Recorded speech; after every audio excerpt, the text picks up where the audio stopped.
Allô? Ça va toujours très bien. J'ai pas grand-chose à vous dire parce que je fais pas beaucoup de visites touristiques, si on peut dire, parce que je les avais déjà fait quand j'étais venue la première fois à l'été 2008. C'est juste comme la vie de tous les jours. C'est la seule chose dont je peux vous parler. En passant, j'ai un nouveau lien, j'ai un compte Flickr, sur lesquels j'ai mis des photos. C'est complètement c'est dans la colonne de droite où il y a tous mes liens. Complètement en haut, ça s'appelle mon Flickr, mes photos. Donc vous pouvez cliquer là-dessus, puis je vais en mettre d'autres plus récentes là, prochainement. Donc c'est ça, dans les dernières semaines, comme j'ai dit, je vis ma vie ici, donc je me suis installée, tout ça. Puis, pour donner un horaire typique, dans le fond, les matins, j'ai mon cours de danois de 9h à 12h30. Et puis, ce qui est génial, c'est que mon université est à 5 minutes de marche, même pas. Une chanson. J'ai le temps d'écouter une chanson pour me rendre à mon cours. Donc, c'est ça, le cours est à 9h, puis des fois, je me lève à 8h45, je m'habille et je m'en vais là. C'est génial. Et c'est ça, jusqu'à 12h30. Ensuite, quand je reviens, en fait, habituellement, il y a des activités qu'on peut faire avec les gens de notre cours, des sorties, justement, dans des musées, tout ça. Mais j'ai choisi de pas les faire parce qu'il y en a que j'avais déjà visité. Et de toute façon, l'après-midi, je suis toujours occupée dans les dernières semaines à aller chercher mon numéro d'assurance sociale danois, à m'enregistrer au niveau de la sécurité sociale ici. Aussi, ce qui est un peu difficile ici, c'est que il fait noir vraiment tôt. Donc, je me lève le matin, il fait super noir. Le soleil se lève peut-être vers 7h30, 8h. Puis, vers 3h30, là, ça commence, le soleil commence à se coucher vers 3h30. Donc, il n'y a pas beaucoup d'heures de lumière. Donc, j'ai toujours l'impression que c'est le soir. Puis, de toujours être en retard dans mes choses. Donc, le peu d'heures d'ensoleillement qu'on a quand il fait soleil, parce que c'est assez nuageux, mais bon, c'est pas si pire. Hein. Le peu d'heures d'ensoleillement qu'on a, j'essaie de faire, d'être productive dans ces heures-là, puis d'aller un peu partout. Mais souvent, en fait, je dors l'après-midi parce que le cours de danois, ça me demande beaucoup de concentration. Et c'est ça, mon danois, ça va toujours bien. Tout le monde, jusqu'à présent, tout le monde est vraiment impressionné de mon danois, et moi, la première. J'ai un examen ce vendredi, un examen écrit, puis lundi qui s'en vient, le 26, je crois, en fait. Lundi prochain, de la semaine prochaine, c'est mon examen oral. J'espère que ça va bien aller. Puis c'est ça, dans les dernières semaines, en fait, j'ai rencontré Irina, qui est une Allemande de Francfort, qui est ici depuis septembre.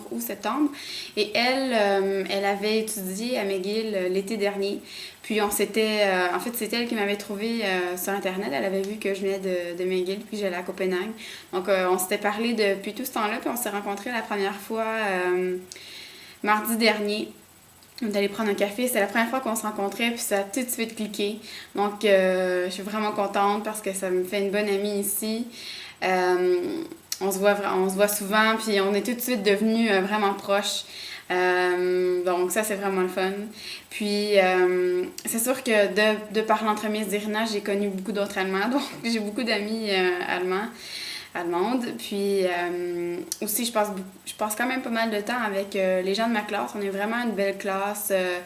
On passe beaucoup de temps ensemble. Ce vendredi, il y en a plusieurs qui sont venus à mon appart. Puis on a fait une petite soirée, là. Puis en même temps, Irina est venue aussi. Puis on a fait un gâteau aux bananes. Je fais beaucoup de cuisine, de popote, parce que en fait, à l'épicerie, j'achète encore un peu en trop grande quantité. J'achète moins, mais c'est pas des portions pour une personne. Donc souvent, j'ai trop de fruits ou de légumes. Donc je suis obligée de... C'est pour ça que j'ai fait un gâteau aux bananes, parce que j'avais trop de bananes. Là, je vais faire une croustade aux pommes, parce que j'ai trop de pommes. Vendredi aussi, ce qui était bien, c'est que il y a beaucoup de mes colocs, ou dans le fond, comment on peut dire ça, mes colocataires de cuisine. les gens avec qui je partage la cuisine qui sont restés avec nous puis qui ont fait la fête avec nous vendredi soir. Fait que ça, c'était vraiment bien. Puis, je m'entends vraiment bien toujours avec eux. Je suis vraiment contente d'être ici. Tout va bien. Il y a une chose qui est vraiment drôle que je dois vous dire, Québécois, à vous les Québécois. On a très peu de neige ici, là.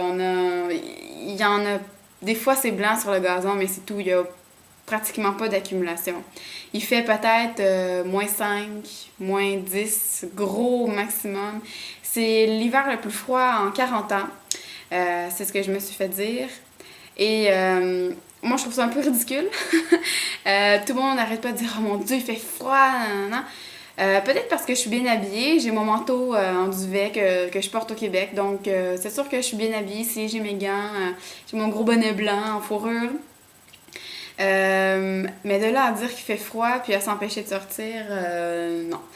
Puis, ce que je trouve vraiment drôle, c'est que les gens ici portent des gros manteaux de duvet Canada Goose, des manteaux qui sont même pas encore populaires au Canada. Ça commence.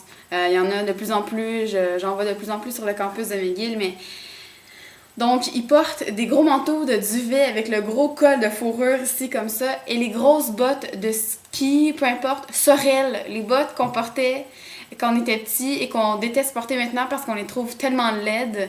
Donc, les grosses bottes Sorel avec la grosse fourrure sont habillées comme tout ce qu'on voit là, c'est ça. Je trouve ça tellement drôle, ils sont habillés comme si elle explorait le Grand Arctique, puis il fait -2 dehors. Là. Moi, je trouve ça vraiment drôle. Ce qui est le fun, par exemple, un bon côté de ça, c'est que tout le monde est à bicycle quand même. Donc, j'imagine qu'avec le vent, il faut s'habiller peut-être un peu plus chaudement là, quand on pédale. Mais moi, je trouve ça vraiment drôle de voir que ils portent, Sorel, si je me trompe pas, c'est québécois ou canadien, mais je crois que c'est québécois, avec les gros manteaux Canada Goose, le gros drapeau du Canada ici. À chaque fois que j'en vois un, je me dis « Oh mon Dieu, un Canadien! » Là, je dis « Oh non, c'est un manteau Canada Goose. » Mais je trouve ça vraiment drôle. Sinon, je passe aussi, pour revenir au sujet amis, c'est sûr, là, j'ai de plus en plus d'amis, mais je passe beaucoup de temps aussi avec Ida, qui est c'est le nom en fait de la coloc suédoise de Frédéric. Je suis sortie quelques fois avec elle et ses amis. Donc on est sortis en fin de semaine, un groupe de genre 10, c'était juste des Suédoises. J'étais la seule, je pense que j'étais pas mal la seule aux cheveux bruns et aux yeux bruns. Elles sont vraiment fines. Ah, puis j'ai rencontré aussi mon mentor, qui est une fille dans le fond de la même faculté de moi à l'université, qui s'occupe de moi. Vraiment sympathique. Puis on parlait beaucoup, puis elle disait « Ah ben là, t'as pas besoin de moi, tu te connais déjà beaucoup. » Elle me disait plein de choses, puis je disais « Ouais, je sais, ou ouais, j'ai déjà utilisé ce service-là. » Donc, c'est ça, elle disait que j'avais pas besoin d'elle, mais elle est vraiment fine, elle m'invite à ses parties avec ses amis. Ce dimanche dernier, comme à tous les dimanches, on a un repas communautaire, dans le fond, on cuisine ensemble, on mange tout le monde ensemble dans la cuisine ici.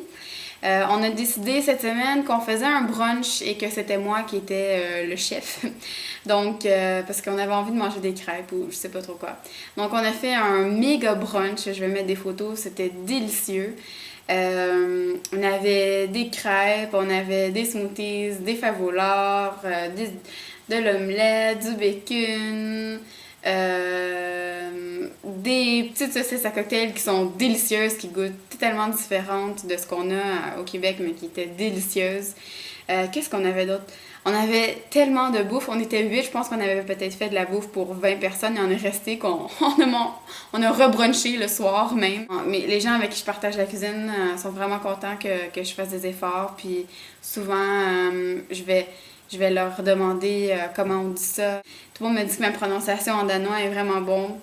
Donc, je suis contente et je compte bien continuer à prendre des cours de danois pendant ma session d'université, même si c'est pas crédité, pour en apprendre le plus possible. J'espère vraiment que quand je vais partir de Copenhague en juillet, que je vais pouvoir dire que je parle danois. Vous irez voir mon lien pour mes photos. Je vais en mettre des nouvelles bientôt. C'est tout. Donc, bonne semaine!